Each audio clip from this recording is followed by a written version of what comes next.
Yo, y'all know who y'all rocking with. It's your boy Rocky, and it's time to lock out with your boy. What it's looking like? How my people's doing? Y'all know y'all chilling with the raspy one and all that. What up? Nah, definitely want my peoples to know I'm rocking with y'all. Everybody who rock with me just know I'm rocking with y'all, you heard. Today we got a banger. Today we got a little blizzard, so I'm gonna be dropping all day. I ain't even gonna lie. I got mad backed up material that I was supposed to get out by the end of this week, and I got like 7 videos I didn't because they slowed me down, you heard? So just know we trying to drop 7 today. What else? All positive things, man. All positive, man. Keep your eyes on positive. The negative is always going to be there, but you ain't got to pay attention to it. You ain't got to feed it neither. So you ain't got to be the predator and you ain't got to be the prey. Just be positive and the light going to come to you, you heard? Like I said, I got a banger today. And before I start this video, y'all know we got to wait till that little 2-minute mark. But now, before I really go off, I want y'all to know, right? This right here ain't for the working class. It ain't for, it's not for the working class or the upscale or the rich and all that. However you want to call that, right?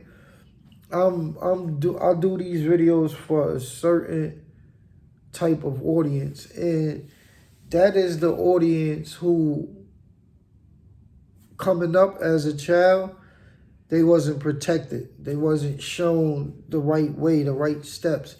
And so for a lot of us, the music raised us, right? While most of us, we come from the houses of single mothers, right?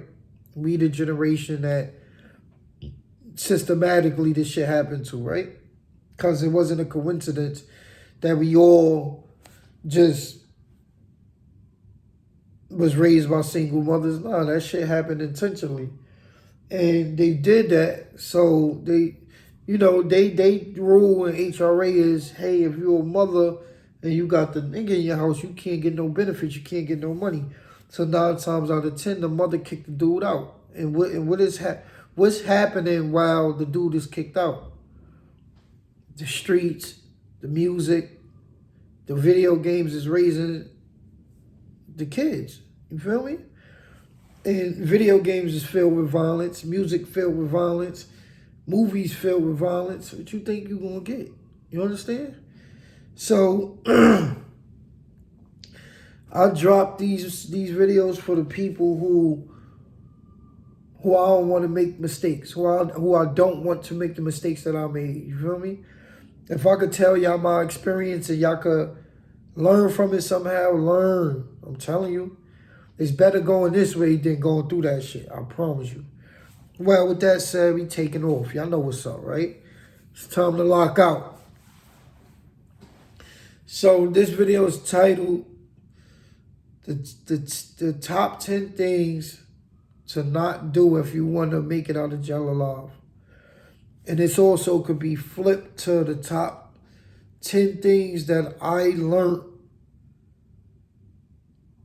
through experience of being in prison, right?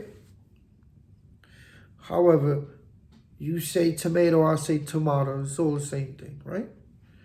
Okay, number 1. If you didn't come to jail in a gang, don't join one when you get locked up. Wow. Man, let me tell you something first, right? So, like, new recruits is what I always call them, or y'all know I like using the word bozos, is what I call them too. But for the most part, all the real ones, we call the ones that jumped, who got put on while being incarcerated. We look at y'all like y'all soft as shit. You understand? Even the nigga that's probably bringing you home is looking at you like you're soft. And you want to know why? It's because you chose to be a part of something that you could have been a part of back when you was free. But no, something happened, something in the dynamic changed that would make you come to this place and join this game. Either A, you want protection, either B, you like how they moving, or whatever. It's still gonna look like, yo, bro, this ain't even you. You feel me? Most niggas, when we talk about prison, you gotta be over age, like 21, to make it to a certain prison, right? Unless you gonna be with adolescents and all that. But the time period, the age period of somebody making it to prison is like 20, 21, right? So now when you get to jail and you join this gang, and this is in New York, right? Because I can't speak for all over the world. I haven't been.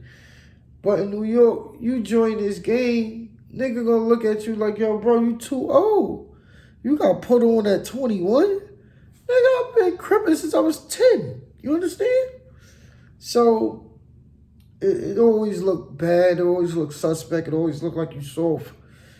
And on the flip side of why you don't, the smart reasons is, all right, you could be coming in there with, and let's say if you scared, it's okay to be scared. I told y'all a few times I was scared in jail, right? But now, do you, just because you scared,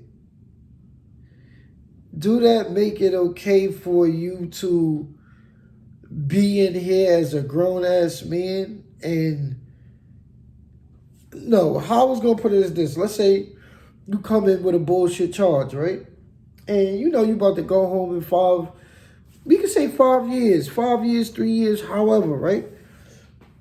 But you join this gang, right? And this gang don't care about how many years you got. This gang cares about you, what you could bring to the gang, right? Like what could you do for us? Yeah, we could protect you, and vice versa. What could you give us? So 9 times out of 10, if you ain't the money man and you paying out your pocket, then you are the crash dummy. You understand? Yeah, you who just joined the gang, you're the crash dummy. Meaning, I don't care if you came in. I mean, I don't care if you got 5 more years. I don't care if you got 3 years. Go cut that nigga because he said something about the gang, or because he violated one of your bros. Or, matter of fact, don't cut that nigga. Go kill that nigga. Go air that nigga the fuck out. You heard? And you gotta do it, or they gonna air you the fuck out. You heard? So when you trying to join that gang, go look at some of the videos and pictures of motherfuckers who tried to get out the game. And you will see these motherfuckers look tougher than you with fucking scars down their shit. You understand? It was a dude in New York on Rikers Island. He was Mac. He was Mac Baller. He was also working in medical or some shit like that. And he was like giving them scalpels and shit like that. And he was a big nigga, super big nigga. That nigga make me look like a fucking ant. Yeah, I'm gonna try my best to edit this and show while I'm talking, I'm show the pictures. But this nigga was huge. And they got with his ass. You'll look at that nigga and be like, yo, yeah, ain't nobody gonna fuck with that nigga. They got with his ass. You understand what I'm saying? So understand how that gang shit go. Yeah, you gonna get protection. Yeah, you might feel like you're down, but eventually you trade in your life and your freedom and your sanity for a color and a belief system that you never had until you came into this prison. You understand? So X that shit off your list, man. Don't go to jail, join no gangs, because you will make it out of jail more safe, more harmful. How can I put it? You will make it out of jail with no harm done to you. You just be yourself. I promise you that. Number 2, no gossiping. And I never really got caught up with, no, I did a few times. And not really on no jail shit. How can I put it? Yeah, see, on the streets, I learned that lesson of no gossiping. I was, how can I can tell y'all know I rock with y'all, right? So I was knocking off this chick in my hood, and I was real cool with her peoples, her brothers and shit like that, right? And even though, and this is me young, this is the 13-year-old Quran, right? Or Rocky, however you want to put it, 14-year-old Rocky. And I'm a sad, so I like to be the center of attention a lot. And so I knock Shorty off, and I go brag about it to her little brothers and the little homies in the hood, right? Just gossiping, being a chatty patty. And even though Shorty was feeling me, her peoples, her brothers who I was actually cool with, wasn't feeling that I was gossiping about this. And rightfully, these was my homies. So I was totally out of line. But I was young, dumb, and full of cum and thought it could never happen to me. You understand? So I learned from that situation, and it wasn't no I got harm done to me or none of that shit. I was a child, but I learned then like that gossip and shit ain't no good. Now to fast forward it to the prison shit, understand that when you in jail, you never in your life, like, all right, boom, you're gonna see things, you're gonna hear things, you're gonna learn things.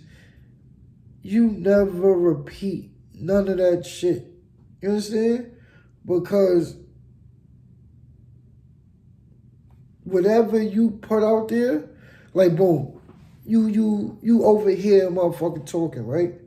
And you go tell another motherfucker, right? And they go tell another motherfucker, right?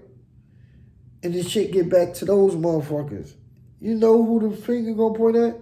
It's gonna be pointed there, then there, then there, all the way back to you. And you're gonna have to answer up for that shit. You feel me? So the gossip and shit, and the person you will gossip to the most is the one that you are most confiding is your bunkie. But understand about the cellmate shit is that these motherfuckers don't stay your cellmates forever. I done watched how bunkie cellmates done got so close where a motherfucker one of the bunkies got the other bunkie to talk to his sister and all that type of shit, right? So you would think like the nigga wasn't getting no visits and all that. The nigga hooked him up with his sister, got the nigga coming down, got his sister putting money on the nigga books, changed the whole nigga, you know? And then the nigga crossed him. And it was like, yo, damn, you did all that. I did all this for you to cross me in the end. So that's why you never want to have any type of trust for even your roommate, your bunkie, because people don't stay the same. We all change. We all got our vices. We all got our breaking points too. You understand? So don't trust a motherfucker with no gossip. You feel me, bro? If you gossiping about you, leave that shit to yourself. Because all the motherfucker gonna do that you tell it to is throw that shit back in your face. Trust me, shit happened to me. So the no gossiping. You're a man. Men don't gossip. You heard?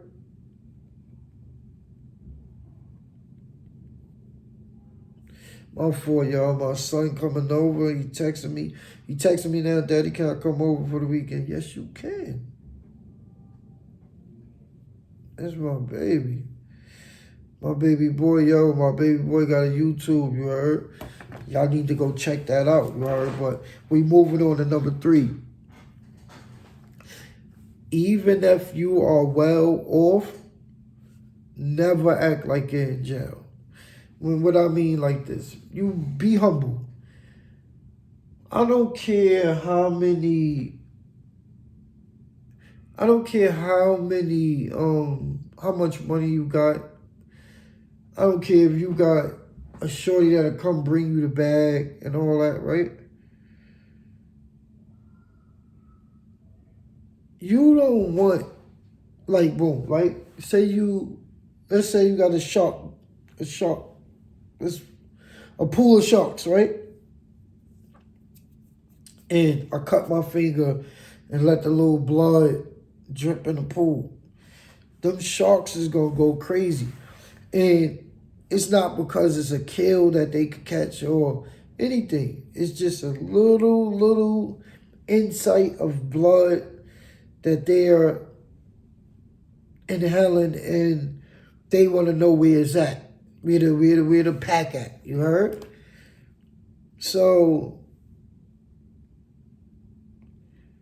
you always want to be in there, like, and it's like this on the street too, not just in jail, but on the street too.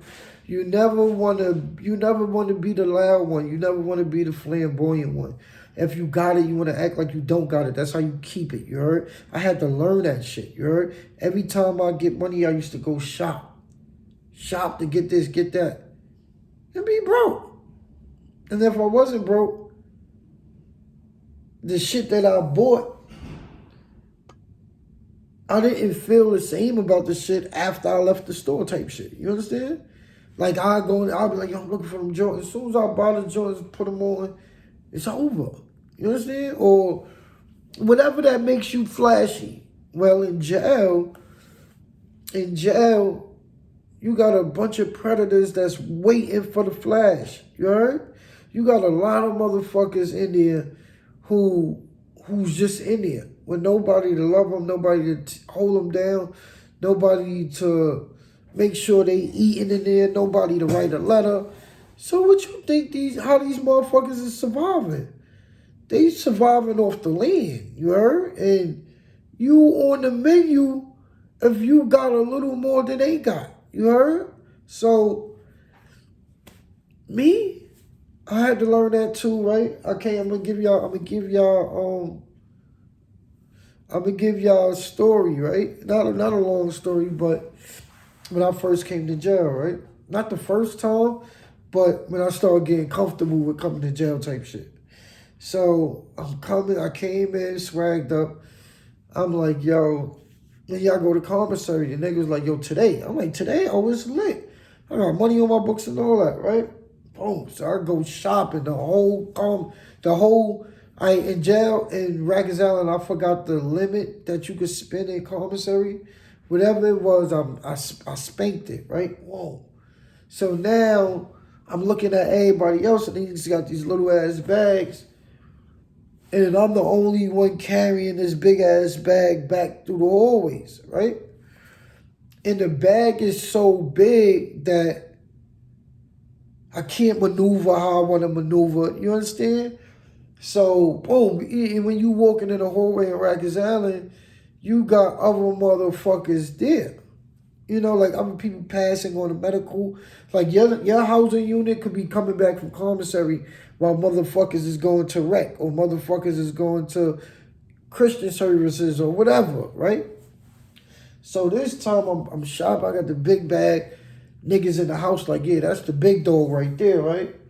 So a nigga come, blonde nigga too. Not even a blonde nigga. I think he was Patia. Whatever. Whatever. We was beefing with these niggas heavy. It was another housing unit that we wasn't fucking with. We kind of had beef with them. My housing unit versus their housing unit. And the nigga sliced my bag. Whoa, from the back though. I'm not paying the nigga no mind once he get past me type shit. Me being young and dumb and wanting to front on everybody. The nigga sliced my fucking bag open, bro. Everything fell out.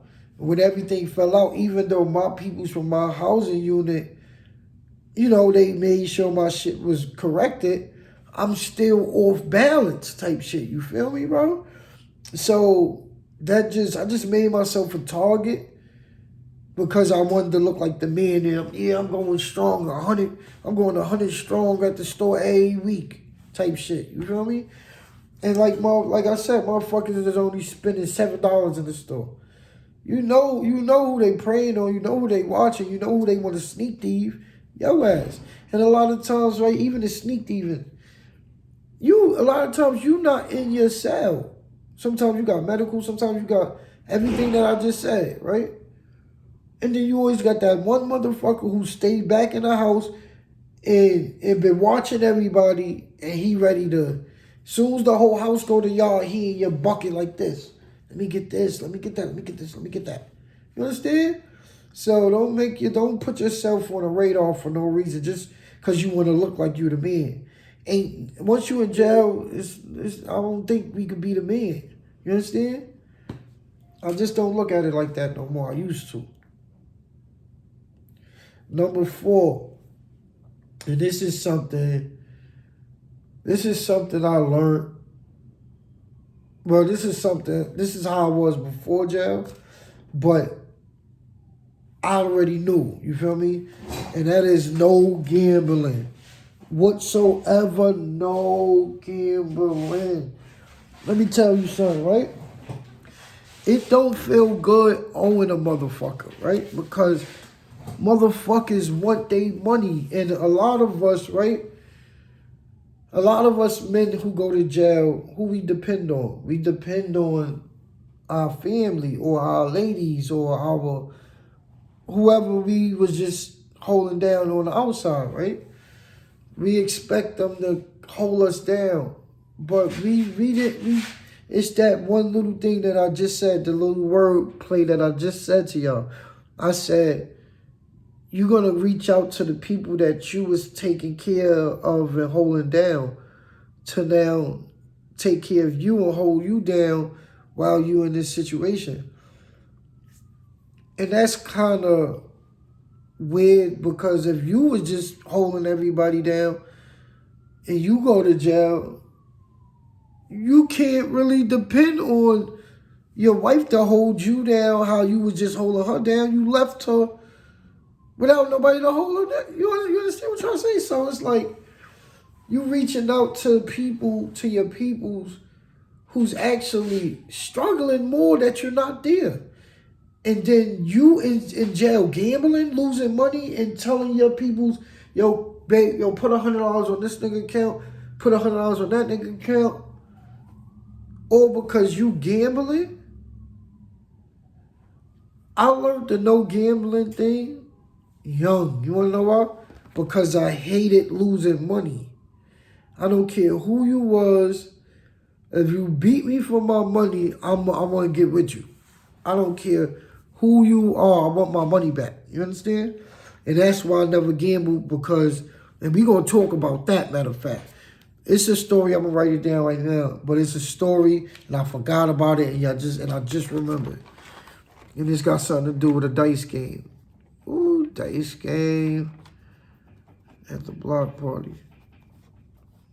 Oh, yeah, that's going to be a movie. You see, I forgot about that little movie. You heard? That we put on that day.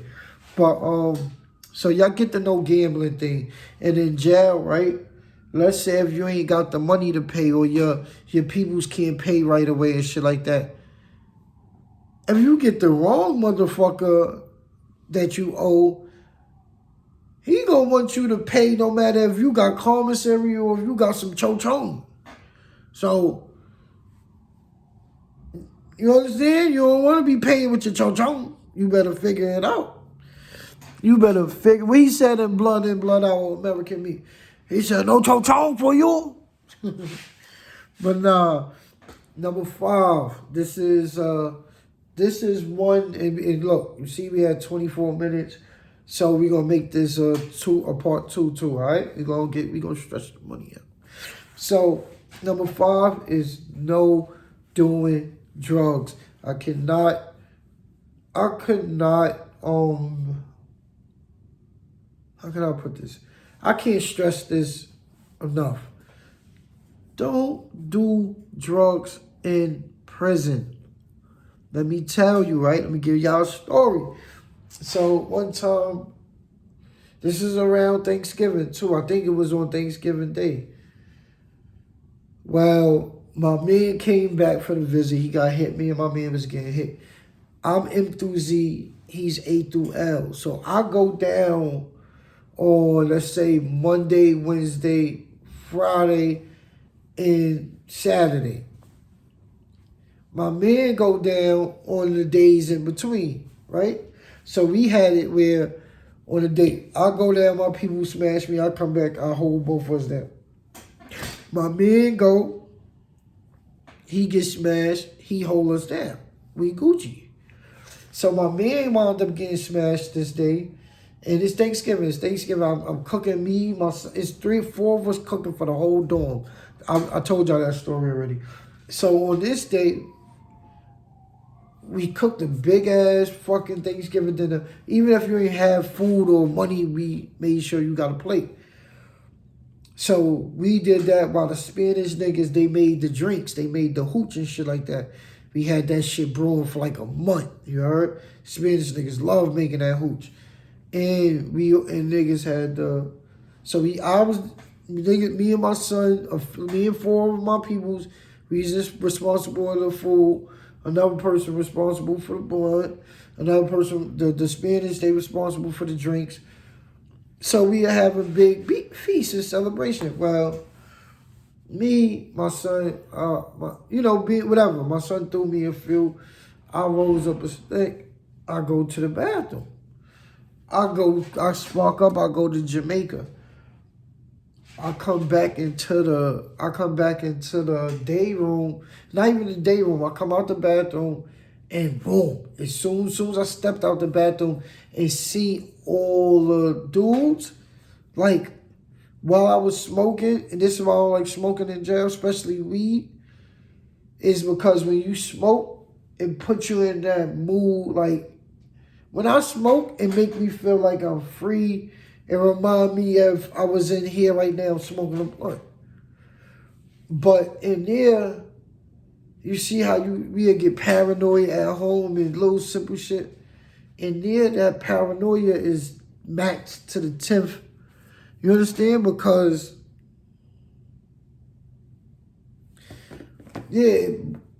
because you're not smoking on a day-to-day basis, so your tolerance is not as high as it used to be. So me, when I'm so paranoid that I'm thinking all eyes on me, and I'm like, yo, why the fuck everybody looking at me? Why everybody looking at me? I fuck around and I ain't get laced or none of that. It was regular weed. I went in my cell and I'm like, I'm pouring shit on my thing. I say, yo, I can't do this. I can't smoke in here because I don't feel I feel too paranoid. Too many niggas is in here. You understand?